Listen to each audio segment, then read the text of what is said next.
Good morning students.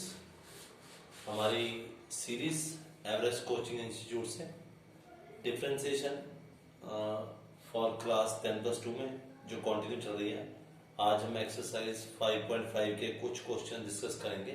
Concept, उससे पहले concept जो हमने कल किया था, लॉग का कंसेप्ट लगेगा। इसमें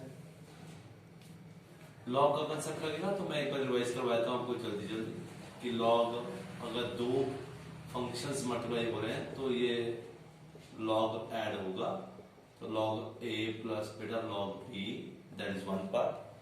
और अगर log A divide by B है तो ये होगा log A minus log B. Okay, और अगर ये सबसे इंपॉर्टेंट जो फॉर्मूला है ये होगा बी लॉग। ठीक है, तो तीन फॉर्मूले हो गए हैं। अब ये हम यूज कहाँ करेंगे? ये वहां यूज करेंगे जहां पे हमें दो या दो से ज्यादा ऐसे फंक्शन दे रखे हैं जो इजीली डिफरेंशिएबल नहीं है, या उनकी पावर्स को नॉर्मल वो फ्रैक्शन उसके अलजेब्रिक फॉर्म में नहीं। ठीक, हम आज क्वेश्चन करेंगे। ठीक है, 3 क्वेश्चन करवाएंगे आपको इस सीरीज में। ठीक है, आपको कोई और डाउट होगा आप हमसे पूछ सकते हैं, हम वो भी सॉल्व करके आपको पोस्ट कर देंगे। जैसे फर्स्ट क्वेश्चन जो आपको दिया हुआ, मान लिया हमने y ये है, तो this is given as cos x cos 2x और बेटा cos 3x। ठीक है, ये 3 फंक्शन दे रखे हैं। अगर आप लॉग लगाओगे तो ये आपका आ जाएगा बेटा log y is equal to log of, ये फंक्शन आ जाएगा cos x cos 2x और बेटा cos 3x। तो 3 फंक्शन है, इसका मतलब है कि ABC हो गया। तो ABC में हम सीधा कर सकते हैं। ठीक है, 3 फंक्शन है तो आप इसको ABC जैसे इसमें लिखा था, हम इसमें लिखेंगे बेटा log cos 3x plus log बेटा cos 2x plus log cos x। ठीक है, तो 3 फंक्शन हो गया। इधर आपका log y आ गया। अब आप डिफरेंशिएटिंग करेंगे बोथ साइड्स, तो आपका इसका डिफरेंशिएशन आएगा log y का, तो ये आपको ऑलरेडी पता हो गया। ठीक है, तो पहले log की डिफरेंशिएशन होगी, उसके बाद फंक्शन के रख से होगी। ये हमारा कंसेप्ट बिल्कुल क्लियर होगा आपको। तो 1/cos 3x हो गया बेसिक फंक्शन, और d/dx ऑफ cos 3x अलग से। ठीक है, ऐसे हम सबका लिख लेंगे। मैं लिख देता हूं अगर आपको डाउट है।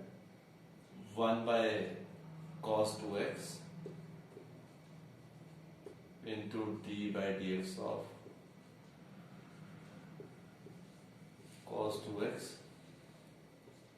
Plus 1/cos x into d/dx of cos x, वो आपका आ जाएगा माइनस sin x। ठीक है, अब तक तो आप समझ गए होंगे कि हम डिफरेंशिएशन एंड तक करते हैं, क्योंकि अभी तक लॉग की डिफरेंशिएशन हुई थी, फंक्शन की डिफरेंशिएशन हमने दूसरे स्टेप में की है। तो cos की डिफरेंशिएशन होती है माइनस साइन। अभी ये भी ध्यान रखना है ये फंक्शन प्लूरल है, और d/dx of 3x आप दोबारा करेंगे तो वो आपका आ जाएगा into 3। ऐसे आपके पास ये आंसर आ जाएगा। ठीक है, cos का हो जाएगा माइनस साइन बेटा 2x divide by cos 2x,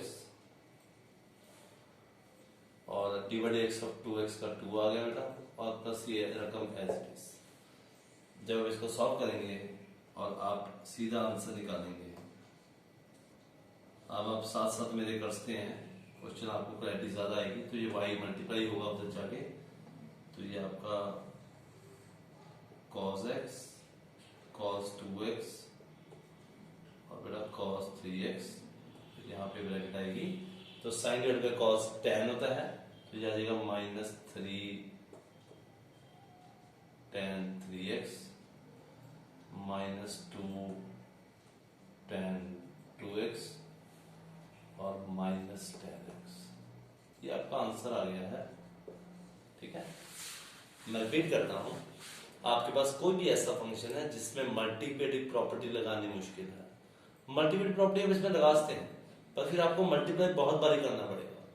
log लेने से क्या फायदा हो गया है कि लॉग लेने से एक कॉम्प्लेक्स फंक्शन टूटकर एक सिंपल फंक्शन बन गया।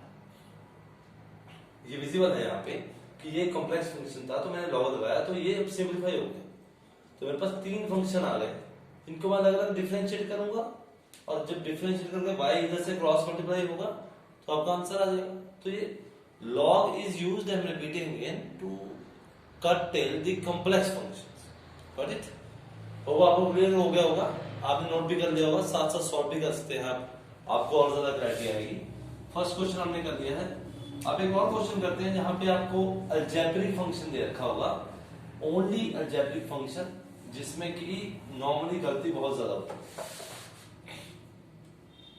ठीक है जी, तो मैं एक नॉर्मल क्वेश्चन नंबर 2 लेता हूं, एक्सरसाइज 5.5 का ही, तो जिसमें हम अलजेब्रिक फंक्शन लेंगे। पूरा नहीं सॉल्व करूंगा मैं, बाकी आप सॉल्व करेंगे। मैं इस पूरे को कॉम्प्लेक्स को सिंपलीफाई में कर लूंगा, क्योंकि जितने क्वेश्चंस आप खुद सॉल्व करेंगे उतना आपको कंसेप्ट क्लैरिटी पड़ेगी। गलत होगा कोई बात नहीं, आप हमें पोस्ट कर सकते हैं कि ये क्वेश्चन गलत आ रहा है, हमें और क्लैरिटी चाहिए, हम अलग से एक वीडियो डाल देंगे आपके लिए। x-4 और बेटा x-4। अगर आप ये देखो कि ये एक अंडर रूट है, और अंडर रूट का मतलब अगर मैं इस अंडर रूट को रिमूव करूं तो मेरे पास क्या आता है कि होल की पावर 1/2। ठीक है, ये अभी तक आपको क्लियर हो गया होगा। और ये कितना कॉम्प्लेक्स फंक्शन है, मेरे पास 5 टर्म्स है। अगर मैं नॉर्मली लगाऊंगा xn x-1 वाला फॉर्मूला कि पूरी एक टर्म है, फिर इसको सॉल्व करूंगा, फिर यहां पे लगाऊंगा, तो मैं डिफरेंशिएट करता रह जाऊंगा, मेरे पास कभी भी आंसर नहीं आ पाएगा। तो ये बहुत बड़ा कॉम्प्लेक्स क्वेश्चन है, तो हम इसको लॉग लेंगे, तो मेरे पास आ जाएगा log y is equal to, इधर लॉग लेंगे तो log a की पावर b था, तो b log a आ जाएगा। तो ये log यहां पे ऐसे बन गया बेटा, x-1 x-2। ठीक है, डिफरेंशिएशन क्वेश्चन करने से पहले आपने हमेशा ये डिसाइड करना है कि कौन सा मेथड लगाया जाए जिससे क्वेश्चन कॉम्प्लेक्स से सिंपल फॉर्म में आ जाए। और एक बात और, अगर आपने लिखना शुरू कर दिया बिना डिसाइड किए कि क्या लगाना है, लिखते लिखते जो आपके मन में आएगा वही क्वेश्चन से आप करके पाओगे, क्योंकि दूसरा मेथड आपका चल नहीं पाएगा, आप लॉजिक लगा ही नहीं पाओगे। तो क्वेश्चन आप जैसे ही पढ़ते हो एग्जाम में, उससे पहले आपने क्वेश्चन मन में करके देखना है कि क्वेश्चन क्या ऐसे सॉल्व हो रहा है। अगर हो रहा है तो आपने करके जाना है, अगर नहीं हो रहा तो रुक जाओ, हो सकता है कुछ और आए, हो सकता है सब्स्टिट्यूशन आए, हो सकता है नॉर्मल सब्स्टिट्यूशन से भी आ जाए वैल्यू, हो सकता है कोई ट्रिग्नोमेट्री का फॉर्मूला लग रहा हो। तो हमें करने से पहले देखना है, लिखने के बाद नहीं। ठीक है, जैसे तो हमने यहां कर दिया, ठीक है जी, log a divided by b, तो ये आ गया log a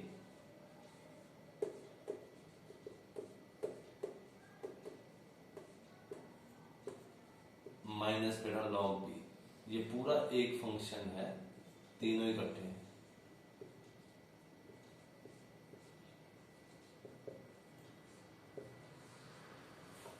ठीक है, अब इसको और सिंपल कर सकते हैं, ये log a भी आ जाएगा, ये log जैसे हमने पिछला फर्स्ट क्वेश्चन किया था 3 टर्म्स का, log a plus log b plus log c आ जाएगा। फिर आप अलग अलग इसको डिफरेंशिएट कर सकते हैं, तो मैं इसको दोबारा लिख देता हूं सिंपलीफाई करके, बाकी आप खुद कर सकते हैं। तो log a plus log b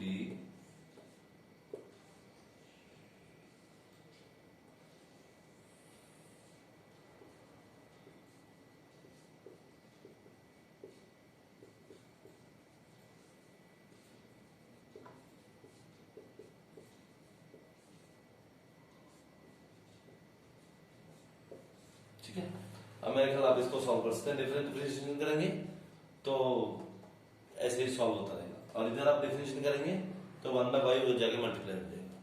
ठीक है, तो हमने 2 स्टेप्स में एक कॉम्प्लेक्स फंक्शन को एक सिंपल वर्ड फंक्शन में कन्वर्ट कर दिया। ठीक है, ओके। अब हम एक क्वेश्चन करते हैं जो इसके एग्जाम में आने के बहुत अच्छे चांस है। होप आपने नोट कर लिया होगा। अगर आपको इसको आगे सॉल्व करने में किसी दिक्कत आए तो आप हमें बताइएगा, हम आपकी हेल्प करेंगे। ठीक है जी, तो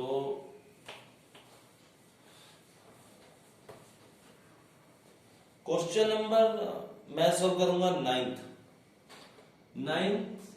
question number 9th, question number 6th, question number 6th, 7th, 8th, 9th, 10th, 11th, इसका कंसेप्ट सॉल्व करने का एक ही है। अब क्वेश्चन देखेंगे तो आपको आइडिया हो जाएगा। एक क्वेश्चन दे रखा है जिसमें आपको दे रखा है कि कोई वैल्यू दे रखी है x की power sin x plus sin x की पावर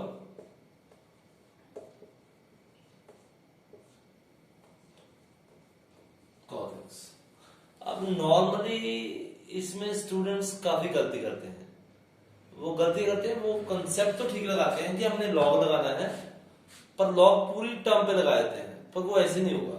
हम इसको पहले सपोज करेंगे कि मान लीजिए क्या ये y है, y is a summation of 2 functions u and v। तो अगर मैं डिफरेंशिएट करता हूं तो dy by dx बराबर है du by dx के और dv by dx के, जहां पे u मेरी एक टर्म है, ओके, और v मेरी बेटा दूसरी टर्म है। तो अब इसका क्वेश्चन का कंसेप्ट का मतलब क्या होगा जो हमने देखी है, इसका मतलब मुझे इस अलग अलग टर्म को अलग अलग डिफरेंशिएट करना पड़ेगा, फिर इस इक्वेशन नंबर 1 में पुट करना पड़ेगा। ठीक है जी, मैं रिपीट करता हूं, इस कंसेप्ट को तोड़ने का क्या मतलब है कि मुझे u को और v को अलग अलग डिफरेंशिएट करना पड़ेगा, फिर उनको इसमें पुट करना पड़ेगा। जैसे मैं एक पार्ट आपको करके दिखाता हूं। तो आपने लिया बेटा u is equal to x sine x, log लिया तो ये आपके पास आ गया log u is equal to sine x into log x। अब आपने डिफरेंशिएट किया तो आ जाएगा आपके पास आ गया 1/u du by dx। ये अब आपका मल्टीपल प्रॉपर्टी बन गई है। सो फर्स्ट फंक्शन इंटू बेटा D by d x of second function plus second function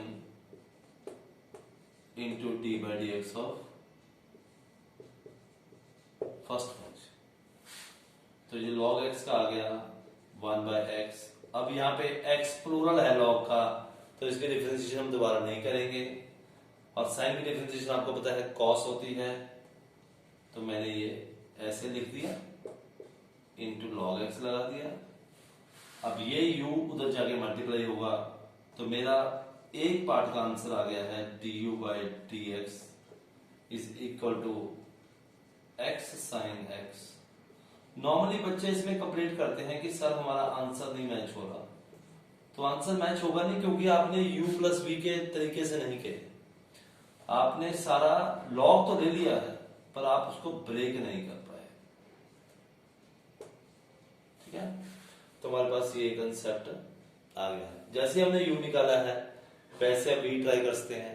बाद में इसकी वैल्यू और dv बाई dx की वैल्यू इसी क्वेश्चन नंबर 1 में पुट करेंगे, आपके क्वेश्चन सॉल्व हो जाएंगे। तो जो एनसीईआरटी में क्वेश्चन दे रखा है 6th, 7th, 8th, 9th, 10th और 11th, ये सारे इसी कंसेप्ट से हैं। और चाहे आप सीबीएसई देखिए या पंजाब बोर्ड देखिए, दोनों में क्वेश्चन ये कंसेप्चुअली इंपॉर्टेंट है बहुत ज्यादा। ठीक है, सेम ही क्वेश्चन 12th भी है। ठीक है, इस कंसेप्ट से करने वाला। ओके, तो आप कीजिए ट्राई, आप हमें बताइए, अगर नहीं होता तो हम आपको अलग से करके भेजेंगे। ठीक है, wish you happy learning, keep watching more videos.